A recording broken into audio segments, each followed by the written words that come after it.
Hello student, आजच्या व्हिडिओमध्ये आपल्या सर्वांचं स्वागत आहे. तर आज आपण मेंटल ॲबिलिटी या विषयावर अजून एक प्रश्न पाहतो. तर आता आपल्याला हा प्रश्न कोणत्या टॉपिकवर आहे? Figure series completion. सो आता आपल्याला याच्यात काय करायचं आहे? आपल्याला एक प्रश्नाकृती दिली आहे आणि 4 उत्तराकृत्या. तर या प्रश्नाकृतीमध्ये काय हे पूर्ण करायसाठी आपल्याला हा भाग शोधायचा आहे. जर आपण हा इथचा एवढा भाग शोधला तर ही आपली आकृती काय होईल? पूर्ण होईल. तर हा भाग आता आपण या उत्तराकृतीमध्ये शोधूया आणि याचं आपण प्रश्नाचं उत्तर करूया. तर आता आपल्याला सगळ्यात आधी काय करायचंय? हा भाग पूर्ण कसा होईल ते बघायचंय.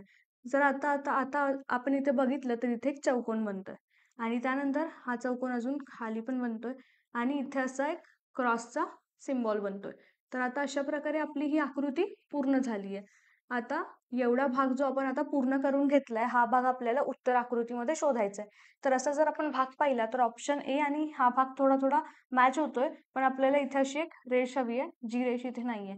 तर ऑप्शन ए या पहिलं जे उत्तर आकृती आहे ते या प्रश्नाचं उत्तर नाहीये. जर आपण दुसरा पाहिलं आणि आपली ही फिगर बघितली तर हे आणि हा ऑप्शन मॅच होतोय. तर ऑप्शन 2 हे या प्रश्नाचं काय आहे? बरोबर उत्तर. जर ऑप्शन 3 मध्ये पाहिलं आपल्याला ही अशी रेष पाहिजे आणि इथे अशी रेष आहे. तर हे सुद्धा नसणार आहे. आणि ऑप्शन 4 मध्ये पाहिलं तर इथे दोन्ही रेष या दिशेने आहे. आपल्याला एक अशी आणि एक अशी रेष पाहिजे. तर या प्रश्नाचं बरोबर उत्तर काय आहे? ऑप्शन 2. तर भेटूया पुढच्या लेक्चरमध्ये. धन्यवाद.